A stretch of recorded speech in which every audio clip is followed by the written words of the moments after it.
तर जय महाराष्ट्र मित्रांनो, स्वागत आहे तुमच्या दुसऱ्या पार्ट मध्ये। आणि फायनली काय आपल्या कॉलेजच्या ऍक्टर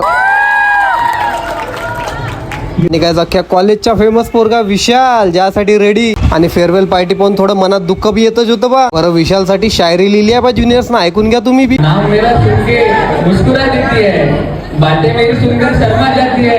मैं इतना भी खास नहीं हूँ शायद, पर लड़कियां मुझे देखकर खुद ही फिदा हो जाती है। बरं शायरी तर जबरदस्त होतीच की राव। आणि खास तुषारसाठी अँकर तर स्वतः इथे चालवतो राव।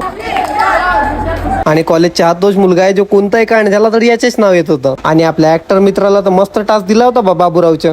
बाबूराव गणपतराव आपटे। सुबह मेरी मम्मी मेरे को स्कूल में छोड़ के जाती थी, दोपहर को मेरा स्कूल मेरे को घर में छोड़ के जाता था। इसलिए मेरे पास डिग्री नहीं है, लेकिन मैं भी काम ढूंढ रहा हूँ। आणि हा तो मित्र आहे जो हप्त्यातून एकदा आणि महिन्यातून 4 तास येते बरं कॉलेज थोडा कमी आहे। आणि गाइस फायनली आपल्या कॉलेजच्या प्रेसिडेंटने भी 2 शब्द बोलून घेतले। मिल जाएंगे 150।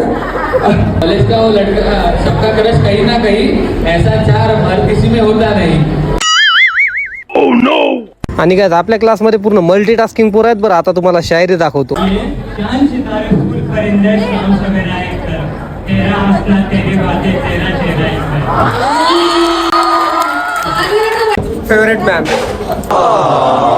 आता भूक बी लागली ना बा डिअरस ब्लॉगरला, म्हणून हलक्याचं जेवण बी करूनच घेतलं बा। तर काय फोटोसाठी गर्दी लई वाढली। आपण भेटू पुढच्या ब्लॉग मध्ये, तोपर्यंत लाईक, फॉलो आणि सबस्क्राईब।